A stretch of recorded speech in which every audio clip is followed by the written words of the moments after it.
Mister ladies viewers அனைவருக்கும் வணக்கம். நான் டாக்டர் நித்யா, சித்தா பிசிஷியன். உடல்ல ஏற்படக்கூடிய நரம்புகள் வலிமையாக இருக்கிறதுக்குன்னு நரம்பு வலி தான் இப்போ நிறைய பேர் சொல்றோம். பொதுவாக நரம்பு நம்ம உடல்ல என்ன வேலைகள் பண்ணுது அப்படின்னா சென்சேஷன், நம்மளுடைய உணர்வுகள். ஸோ எல்லா மாதிரி இப்போ நம்ம வலி இருக்கு, டச் பண்றாங்க, டெம்பரேச்சர், ஸோ இது எல்லாமே நமக்கு உணர்த்துவது. ஒரு ஆக்ஷன் நம்ம செய்யணும், பிரெயின்ல இருந்து ஒரு சிக்னல் வருது, அந்த ஆக்ஷனை நம்ம செய்யணும் அப்படின்னா அதை சரி பண்றதுக்கு, அது அந்த கனெக்டிவிட்டி கரெக்டா இருக்கிறதுக்கு நமக்கு நரம்புகள் தான் ரொம்ப ரொம்ப முக்கியம். ஸோ அந்த பெயின், நம்மளுடைய டச், டெம்பரேச்சர், இந்த மாதிரியான உணர்வுகளை நமக்கு சொல்வது தான் நரம்புகள். அதே மாதிரி நம்ம ஒரு செயல் செய்யறோம் அப்படின்னா பிரெயின் சிக்னல்ஸ் கரெக்டா நமக்கு ரீச் ஆகிறதுக்கும் நரம்புகள் ரொம்ப ரொம்ப இம்பார்ட்டன்ட். நம்ம கேள்விப்பட்டிருப்போம், பொதுவாகவே எல்லாரும் சொல்றது நரம்பு தளர்ச்சிங்க அப்படின்னு ஒரு விஷயத்த சொல்லுவாங்க. அது என்ன நரம்பு தளர்ச்சி அப்படின்னு சொல்ற ஒரு விஷயம்? நரம்பு தளர்ச்சி அப்படின்னு சொல்றது நரம்புகளில் பாதிப்பு ஏற்பட்டு கொஞ்சம் கொஞ்சமாக நரம்புகளோட செயல்பாடு குறையிறது. இந்த நரம்புகள் பாதிப்பு ஏற்பட்டுச்சுன்னா முக்கியமாக யாருக்கு அப்படின்னு பார்த்தோம்னா டயபெட்டிக் பேஷண்ட்ஸ்க்கு, சர்க்கரை நோய் அதிகமாக இருக்கக்கூடிய நபர்களுக்கு என்ன ஆகும்னா நமக்கு அதிகமான ஒரு நரம்பு பாதிப்புகள் சொல்றோம். அதுதான் சொல்றோம் டயபெட்டிக் நியூரோபதி அப்படின்னு சொல்றோம். டயபெட்டிக் நியூரோபதி அப்படின்ற கண்டிஷன் என்னன்னா நம்ம கால் பாதங்கள்ல தான் அதிகமான இந்த நரம்புகள் பாதிக்கப்படுது. ஸோ சுகர் இருக்கக்கூடிய நிறைய பேருக்கு பார்த்தோம்னா இந்த கால் பாதங்கள்ல உணர்வே இல்லாத மாதிரி ஒரு நிலை ஏற்படுது. உணர்வு இல்லைன்னா இந்த சென்சேஷன் இல்லாத மாதிரி ஒரு நிலை ஏற்படுது. ஸோ அப்போ நம்ம நரம்புகளை வலிமையாக வைப்பதற்கு என்னென்னலாம் நம்ம வழிமுறைகளை ஃபாலோ பண்ணலாம் அப்படின்றது ரொம்ப முக்கியம். இப்ப நரம்புகள் வலிமையாக இருக்கிறதுக்கு பொதுவாகவே சர்க்கரை நோயிலிருந்தும் சரி, சிலருக்கு நர்வ் ரொம்ப வீக்னஸ் ஆயிடுச்சுன்னு வச்சுக்கோங்களேன், ட்ரெமர் அப்படின்னு சொல்லுவோம். கை கால்கள்ல ஒரு நடுக்கம் இருக்கும். சிலர் கைகள்ல பென் எடுத்துட்டு எழுதும் போது எழுத முடியல, ஒரு கப் எடுக்கிறேன், நான் காஃபி குடிக்கிறேன், தண்ணி குடிக்கிறேன், குடிக்க முடியல, கைகள்ல ஒரு நடுக்கம் இருந்துகிட்டே இருக்கு அப்படின்னு சொல்லுவாங்க. கால்கள்லயும் ஒரு நடுக்கம் தெரியும். கால்கள்ல அப்படின்னு பார்த்தோம்னா நடந்துகிட்டே இருக்கிறேன், திடீர்னு வாக் பண்ணும்போது ஸ்லிப் ஆகுது, ஸ்டெப்ஸ் ஏறும்போது ஒரு கோஆர்டினேஷன் இல்லை, ஏன் என்னால இது முடியல அப்படின்னு நம்ம சொல்லுவோம். நம்ம பைக் ரைட் பண்ணுவோம், டூ வீலர் ரைட் பண்ணும்போது என்னால ரைட் பண்ண முடியல. ஸோ அந்த அளவுக்கு நரம்புகளோட பாதிப்பு இருக்கும். அதே மாதிரி முக்கியமா இந்த பார்க்கின்சன் டிசீஸ் அப்படின்னு சொல்லக்கூடிய இந்த நடுக்குவாதம் அப்படின்னு சொல்ற ஒரு விஷயம், இதுவுமே முழுக்க முழுக்க நமக்கு நரம்புகள் அதிகமாக பாதிக்கப்படுது. நம்ம உடல்ல டோபமைன் செக்ரீஷன் குறைபாடு ஏற்படுறதுனால பார்த்தோம்னா நரம்புகள்ல பாதிப்பு ஏற்படுறத நம்ம பார்க்கிறோம். அப்போ இந்த டோபமைன் செக்ரீஷன் குறைபாடு இருந்துச்சுன்னா நரம்புகளில் அதிகமான பாதிப்பு ஏற்படுறது நம்ம தெரிஞ்சுக்கலாம். ஸோ அப்ப அந்த பார்க்கின்சன் டிசீஸ்ல பார்த்தோம்னா கைகள்ல மைல்டா ஒரு ட்ரெமர் இருந்துகிட்டே இருக்கும், பில் ரோல் மூவ்மெண்ட் அப்படின்னு சொல்லுவோம். ஸோ இதை நம்ம சரி பண்றதுக்கு நிச்சயமாக நம்ம உடல்ல நரம்புகள் வலிமையாக இருக்கிறதுக்கு என்னென்ன பண்ணலாம். பொதுவாக இது யாருக்குங்க இந்த நரம்பு சம்பந்தப்பட்ட பிரச்சனை வருது அப்படின்னு பார்த்தோம்னா, ஃபர்ஸ்ட் நான் சொன்னது என்ன, முன்னாடியே சொன்ன மாதிரி டயபெட்டிஸ் பேஷண்ட்ஸ், சர்க்கரை நோயாளிகளுக்கு கண்டிப்பாக நரம்புகளில் பாதிப்பு ஏற்படுறது. முக்கியமாக கால் பாதங்கள்ல மதமதப்பு இருக்கு, நடக்கவே முடியல, கால்கள்ல உணர்ச்சியே இல்லாத மாதிரி இருக்கு, ஏதோ பஞ்சு மூட்டை மேல நடக்கிற மாதிரி ஒரு உணர்வு இருக்கு. ஸோ அந்த அளவுக்கு கால் பாதங்கள்ல உணர்வே இல்லாத மாதிரி, தொடு உணர்வோ, கால்கள் எங்க இடிச்சுட்டு பிளட் வந்தா கூட தெரியாது. ஸோ இங்க கூட லாஸ்ட் வீக் பார்த்தோம்னா பிளட் வருது, ஒரு சாருக்கு பார்த்தோம்னா பிளட் வருது சார், பிளட் வருது சார்ன்னு சொல்றோம், எனக்கு தெரியவே இல்லைங்க, கிட்டத்தட்ட 2 வருஷமா இப்படிதான் நான் அவஸ்தைப்பட்டுட்டு இருக்கிறேன், கால் பாதத்துல பார்த்தோம்னா நமக்கு சென்சேஷனே எனக்கு தெரியல அப்படின்னு சொன்னா, அதுக்கப்புறம் அதெல்லாம் நம்ம கிளீன் பண்ணி மெடிசன்ஸ் கொடுத்துருக்கோம். இந்த மாதிரி நிறைய பேர் இந்த அனுபவம் இருக்கும். இருந்ததுன்னா உடனடியான சிகிச்சைகள், நம்ம பிளட் சுகர் லெவல் எவ்வளவு இருக்குன்னு பார்த்துட்டு நரம்புகளை நம்ம சேஃபா வச்சுக்கணும்.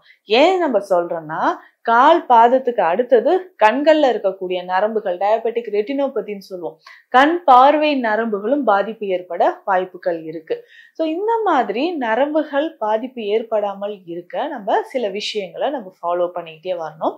இந்த கைகள்ல நடுக்கம் ஏற்படுதா, உடனே நம்ம என்ன பண்ணணும், எதனால கைகள்ல நடுக்கம் இருக்கு, கைகள் மறுத்து போற ஒரு உணர்வு வருது அப்படின்னா, கழுத்து பகுதியில செர்விக்கல் ரீஜியன்ல ஸ்பைனல் கார்ட்ல இருந்து நர்வ்ஸ் வெளியில வர அந்த ரூட்ல ஏதாவது அப்ஸ்ட்ரக்ஷன் ஏதாவது இருந்துச்சுன்னா, பாத்தீங்கன்னா டிஸ்க் பல்ஜ் ஆயிருக்கும். ஒரு சிலருக்கு டிஸ்க் பல்ஜ் ஆகி அதனால நர்வ் கம்ப்ரெஷன் வந்து பாதிப்பு ஏற்படுதா அப்படின்னு பாத்துக்கணும். இல்ல நம்ம அந்த இடங்கள்ல ஏதாவது டியூமர்ஸ் கட்டிகள் ஏதாவது இருந்துச்சுன்னா அங்க வந்து பாதிப்பு இருக்கும் பட்சத்தில் நமக்கு கைகள்ல மறுத்து போற மாதிரியான ஒரு உணர்வு தெரியும். ஸோ இந்த மாதிரி விஷயங்களை நம்ம எதனால ஏற்படுது அப்படின்னு நம்ம தெரிஞ்சுக்கணும். அப்போ இந்த மாதிரி டிஸ்க் பல்ஜா இருக்கு, இல்ல ஏதாவது கட்டிகள் இருக்கு, நர்வ் ரூட்ஸ்ல ஏதாவது பாதிப்பு இருக்குனாலும் கைகள்ல மறுத்து போற மாதிரியோ கைகள்ல நடுக்கம் ஏற்படுற மாதிரியோ இருக்கும். இதுவே நரம்புல வலி நமக்கு அதிகமாக இருந்துச்சுன்னா இன்னொரு சென்சேஷன் நமக்கு தெரியும். என்ன அப்படின்னு பார்த்தோம்னா கைகள்ல அங்கங்க ஹீட்டா இருக்கிற மாதிரி இருக்கும். திடீர்னு ஒரு இடம் வந்து சூடா இருக்கிற மாதிரி தெரியும். உள்ளங்கை உள்ளங்கால் அவ்வளவு எரிச்சல்ங்க. எனக்கு என்னன்னே தெரியல. சுகர் இருக்கவங்களுக்கு இந்த உள்ளங்கை உள்ளங்கால் எரிச்சல் இருக்கலாம். சுகர் இல்லாத சில நபர்கள் எனக்கு சுகர்லாம் கிடையாதுங்க, ஆனாலும் கால் பாதம் திகு திகுன்னு எரியுது, கை வந்து உள்ளங்கை ரொம்ப எரிச்சலா இருக்கு அப்படின்னு சொல்லுவாங்க. இதுக்கான ரீசனுமே நமக்கு நர்வ்ஸ் ரொம்ப அஃபெக்ட் ஆயிருக்கிறது தான்.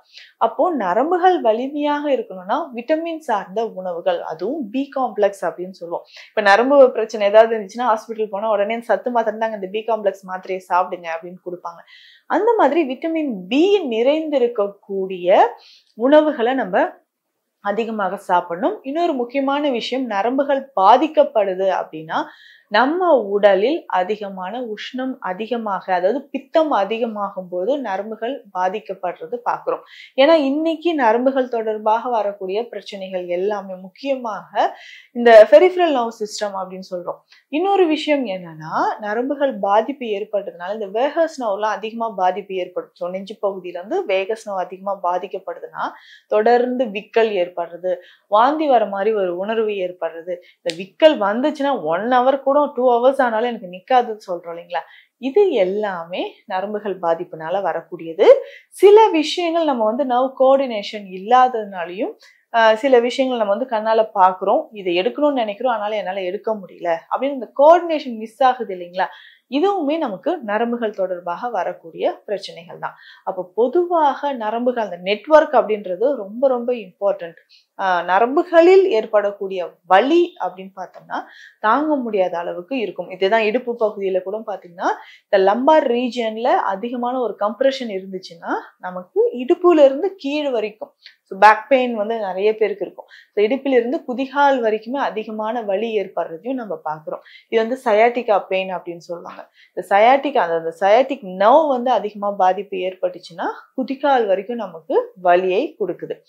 இந்த மாதிரி நரம்புகள் வலிமையாக இருக்கிறதுக்கு நிறைய வழிமுறைகள் அதை நம்ம ஃபாலோ பண்ணணும். இதுல நான் சொன்ன மாதிரி விட்டமின் பி நிறைந்திருக்கக்கூடிய உணவுகள் எதுல அதிகமா இருக்குன்னா ஹோல் கிரெயின்ஸ், முழு தானியங்களை நம்ம கவனமா அதிகமா சாப்பிட்டுட்டே வரணும். ஸோ முளை கட்டிய தானியமாகவோ இல்ல வேக வைத்து சுண்டல் மாதிரியோ நம்ம சாப்பிட்டுட்டு வரணும். இதுல முக்கியமாக பார்த்தோம்னா கொள்ளு ரொம்ப ரொம்ப இம்பார்ட்டன்ட். அதுவும் கருப்பு கொள்ளு வாரம் ஒரு முறையாவது இந்த கருப்பு கொள்ளு நம்ம பயன்படுத்தணும். இதுல நம்ம சித்த மருத்துவத்தில் ஒரு முக்கியமான ஒரு மெடிசன் இருக்கு. கொள்ளு கஷாயத்தில் அந்த மருந்தை சாப்பிடும்போது நரம்புகள் வலிமையாக இருக்கும்.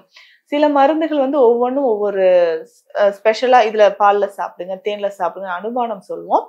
கொள்ளு கஷாயத்தில் இந்த மருந்தை நம்ம சாப்பிடும்போது அதிகமான பலன் நமக்கு கிடைக்குது. இதுல வந்து பார்த்தோம்னா குறுந்தொட்டி சூரணம். இந்த குறுந்தொட்டி சூரணம் எலும்புகள் மற்றும் நரம்புகளுக்கு வலிமை சேர்க்கக்கூடியது. வாரம் 2 முறையாவது கொள்ளு வேக வைத்து அந்த தண்ணீரை எடுத்து இந்த குறுந்தொட்டி கஷாயம் 5 கிராம் போட்டு கலந்து குடிக்கணும். இந்த குறுந்தொட்டி கஷாயத்தோடு இன்னும் நரம்புகள் அதிகமாக பாதிப்பு ஏற்பட்டு இருந்தால் திரிகடுகு சூரணமும் சேர்த்துக்கணும். அப்போ குறுந்தொட்டி சூரணம் இதனோட திரிகடுகு சூரணம் ரெண்டும் கலந்து நம்ம வந்து கொள்ளு கஷாயத்துல கலந்து குடிக்கணும். இப்ப கொள்ளு கஷாயத்துல வாரம் 2 அல்லது 3 முறை ஏதாவது ஒரு வேளை காலையோ இரவோ, நம்ம காலையிலயோ இல்ல நைட்லயோ நம்ம உணவு எடுத்து ஒரு 1/2 மணி நேரம் கழித்து இந்த கொள்ளு கஷாயத்துல நான் சொன்ன மாதிரி குறுந்தொட்டி சூரணம் திரிகடுகு சூரணம் சம அளவு எடுத்து கலந்து குடிக்கணும். இந்த மாதிரி நம்ம வாரம் ஒரு 3 முறை குடித்துட்டு வந்தாலே நரம்புகள் வலிமை பெறும். அதுக்கப்புறம் பார்த்தோம்னா நம்ம செய்யக்கூடிய ஒரு மூலிகை மருந்து இருக்கு. இதனுடைய மூலிகைகளும் நான் சொல்றேன், அதை நம்ம வீட்டிலேயே கூட ஃபாலோ பண்ணிக்கலாம். இதுல சேரக்கூடிய முக்கியமான மூலிகைகள் என்னென்ன அப்படின்னு பார்த்தோம்னா வலம்புரிக்காய். இந்த வலம்புரிக்காய் காயே பார்த்தோம்னா நல்லா திருகிட்டு இருக்கிற மாதிரி இருக்கும். இதுல வந்து வலம்புரி இடம்புரின்னு 2 டைப் இருக்கு.